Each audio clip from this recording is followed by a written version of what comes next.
Welcome students. आज के lecture में हम एटम के बारे में बहुत कुछ जानने वाले हैं कि ये जो एटम है ये कितना छोटा होता है, इसको रिप्रेजेंट कैसे किया जाता है। हम सबको पता है कि अलग अलग एलिमेंट्स के जो एटम है उनका मास डिफरेंट होता है, तो दोस्तों उस मास को भी कैसे मेजर किया जाता है हम इस चीज को स्टडी करने वाले हैं। काफी इंटरेस्टिंग टॉपिक है, इससे काफी नॉलेज मिलेगी। चलिए फिर शुरू करते हैं।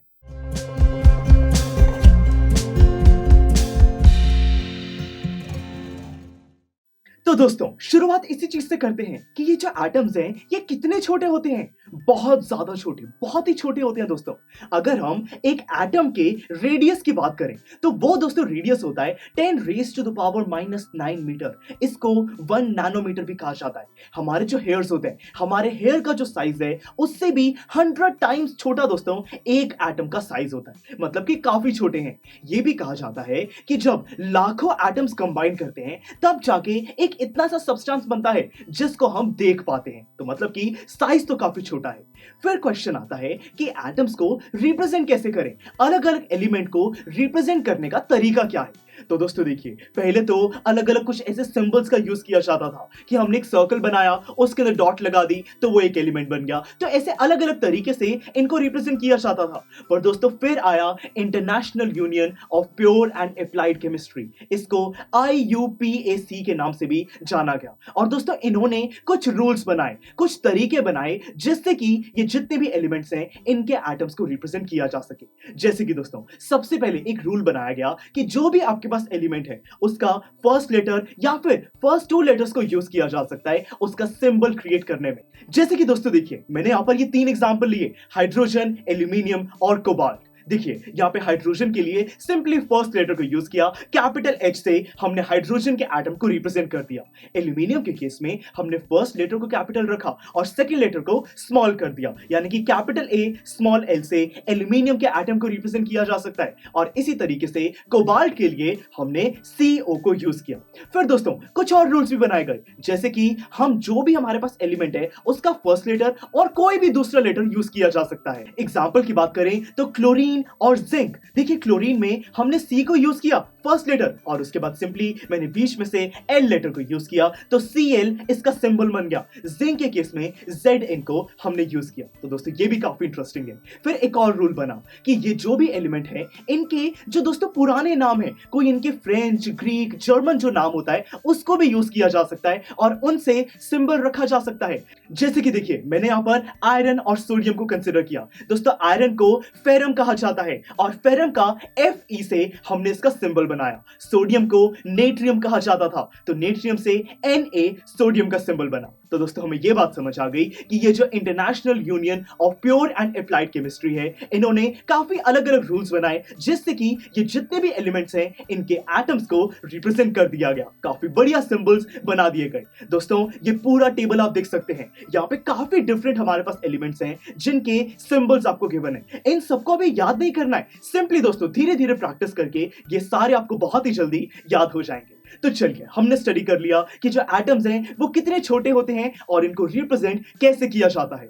अब बात आती है दोस्तों एटॉमिक मास की। ये बहुत ही इंटरेस्टिंग कॉन्सेप्ट है। दोस्तों एटॉमिक मास के कॉन्सेप्ट को समझने के लिए मैंने यहाँ पर एग्जांपल लिया है वाटरमेलन और ऑरेंज का। अब दोस्तों हम एटम का नहीं बल्कि यहाँ पर वाटरमेलन और ऑरेंज का वेट कैलकुलेट करने की कोशिश करते हैं।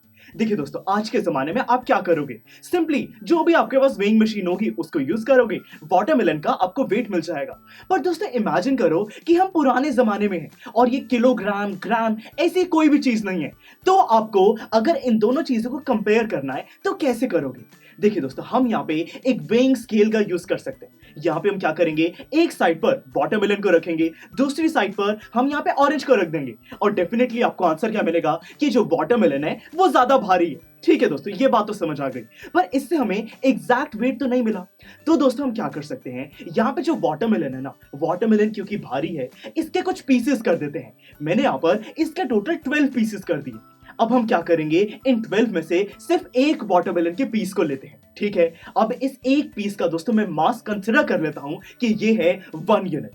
अब दोस्तों अगर वेइंग स्केल को आप यूज करो, आपने एक जगह रखा वाटरमेलन का एक पीस और दूसरी जगह रखा आपने पूरा ऑरेंज, और लेट्स से कि ये स्केल बैलेंस हो गया, तो आपको क्या पता चला कि जो एक ऑरेंज है उसका जो वेट है, उसका जो मास है, वो पूरे वाटरमेलन के 1/12 जो उसका एक पीस है उसके इक्वल है। तो मतलब कि जो यहाँ पे ऑरेंज है उसका मास भी आप 1 यूनिट कंसिडर कर सकते हो। तो चलिए दोस्तों, आपको ये बात समझ आ गई कि हमने यहाँ पर कैसे जो हमारे पास वाटरमेलन था उसके 12 इक्वल पीसेस करे और उनमें से एक पीस को अपना रेफरेंस पॉइंट बना लिया, और उसी से हमने ऑरेंज का मास कैलकुलेट किया और वो भी हमें मिल गया 1 यूनिट। दोस्तों यही चीज एटॉमिक मास के केस में भी की जाती है। देखिए, हम यहां पर वाटरमेलन नहीं बल्कि कार्बन का एक एटम लेते हैं, कार्बन का एक ऐसा एटम लेते हैं जिसको कार्बन 12 कहा जाता है। अब दोस्तों ये जो कार्बन 12 है इसके 12 पीसेस कर दिए हमने, और उसमें एक पीस को हमने कहा 1 एटॉमिक मास यूनिट। हमने एक पीस का मास रख दिया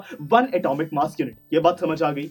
अब दोस्तों इसी को रेफरेंस पॉइंट बना दिया गया। अगर मैं नाइट्रोजन को कंसीडर करूं, दोस्तों नाइट्रोजन को और कार्बन 12 के वो 1/12 पीस को जिसका मास है 1 एटॉमिक मास यूनिट, तब जब इसको कंपेयर किया गया तो पता चला कि मुझे वो जो 1/12 पीस है जिसका मास 1 एटॉमिक मास यूनिट है, मुझे वैसे 14 पीसेस चाहिएंगे। मतलब कि दोस्तों जो नाइट्रोजन है उसका मास हमने बना दिया 14 atomic mass unit. I hope दोस्तों आपको ये कॉन्सेप्ट समझ आया। और इसी एटॉमिक मास यूनिट को रेफरेंस पॉइंट दोस्तों जब कंसीडर किया गया तो जितने भी एलिमेंट्स हैं उनके एटम का मास हमने मेजर कर लिया, और आप इस टेबल में भी देख सकते हैं कि कितने डिफरेंट ये एटॉमिक मासेस हमें गिवन है। तो दोस्तों कहने का मतलब यही है कि हमने एक रेफरेंस पॉइंट खुद का क्रिएट किया, और केमिस्ट्री में उसको एटॉमिक मास यूनिट कह दिया गया, और वो रेफरेंस पॉइंट क्या था? कार्बन 12 एटम का 1/12 पीस। तो चलिए दोस्तों, आज के लेक्चर में हमने समझ लिया कि जो भी एटम्स हैं वो कितने छोटे हैं, इनको रिप्रेजेंट कैसे किया जाता है, और एटॉमिक मास का कॉन्सेप्ट भी हमें काफी अच्छे से समझ आ गया। तो अब दोस्तों हम कह सकते हैं कि ये जो हमारा चैप्टर है